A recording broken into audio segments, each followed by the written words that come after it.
Your viewpoint is absolutely sacred. For one simple reason. You're the only one who can have it. In all of infinity and in all of the life forms and types throughout the whole universe, you are the only person who can have your viewpoint. People can approximate or kind of agree with your viewpoint, but they can't have yours. As a matter of fact, you probably already noticed you can't even give yours away.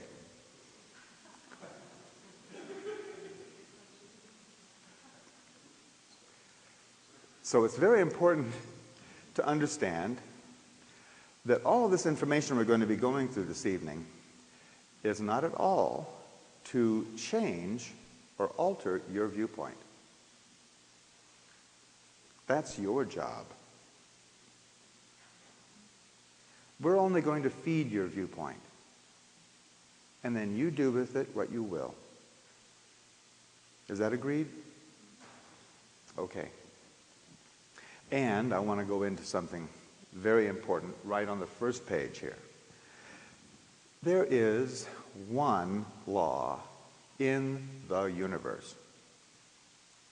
One law. It's broken down into many others, but there's only one.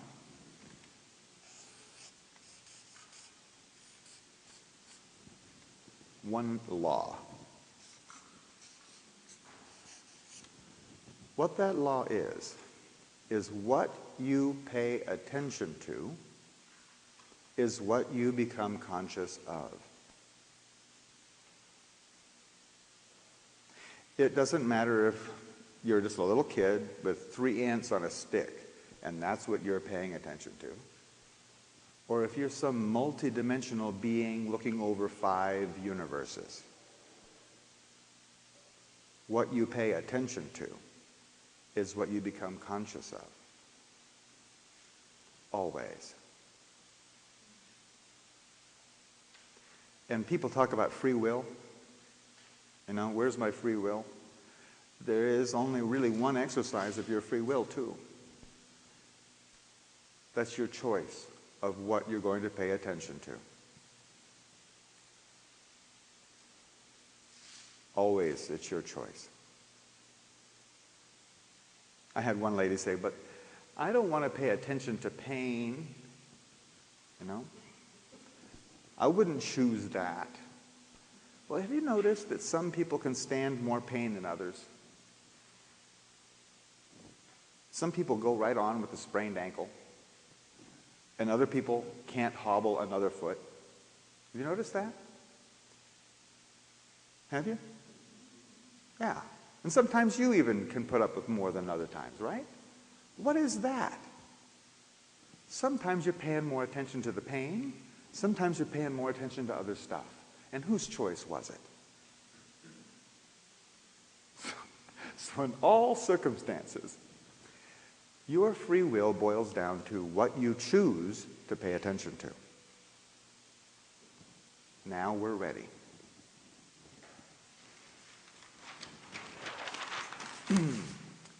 The absolute dead center of our civilization is called the Gregorian calendar.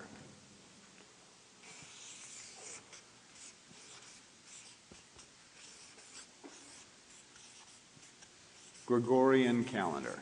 It was actually put into place in 1582 by a guy named Pope Gregory. 1582 was called Year of Our Lord. Remember those old-time movies? You know, with the pirates and the crier comes through town and he's crying out, you know, this year, that year, year of our Lord. Okay. This Gregorian calendar was the establishment by the Catholic Church of what day it was. And what the Gregorian calendar is about is this.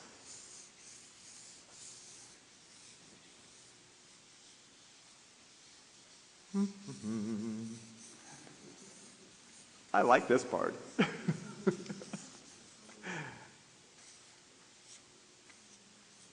There. That's our sun. Okay? And around our sun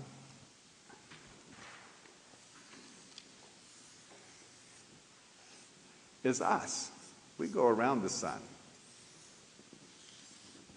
Like that. And we go around the sun every 365 and 1/4 days. Here, I'm going to put some continents on here, make this is the planet Earth. Yeah, there we go. There. We go around the sun every 365 and 1/4 days. So our whole concept of time and the very center of our consciousness is about these cycles, repetitive cycles of action. In fact, if you look up time in the dictionary, time equals motion. Motion of physical things. Okay? Now, the Gregorian calendar, I don't know if did you guys study a lot in history or did you go to sleep in history? I went to sleep in history, but I've since gained a really bigger appreciation. But the Gregorian calendar, if you've studied history, you know that the Gregorian calendar did not go down very easily with indigenous people. The Gregorian calendar went out with the Spanish and with the Catholic bishops, and they conquered lands and then told people what day it was. Most civilizations already had their own calendar, see?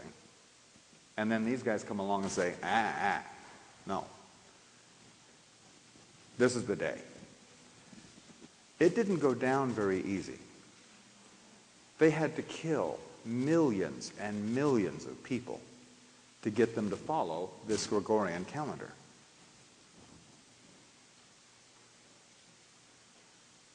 And what this Gregorian calendar was all about was the physical measurement of our orbit. And it turns out that this is a very, very insidious tool. You probably never thought that a calendar could be so evil. But what this calendar has done is it has pinned our civilization's consciousness to physical evidence only. The absolute dead center of our civilization is focused on only physical evidence. The measurement of physical objects moving through space. That's why it's not Year of Our Lord anymore. Because there has been a steady erosion of our consciousness of things other than physical. Remember, we used to have religious holidays like Christmas and Easter.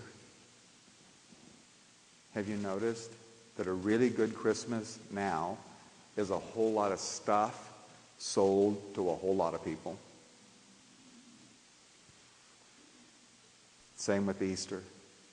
It's a buying, marketing frenzy, isn't it? Especially in the cities, huh? There has been a steady erosion of our consciousness of things other than physical because our calendar has directed our consciousness only in that direction. That is insidious.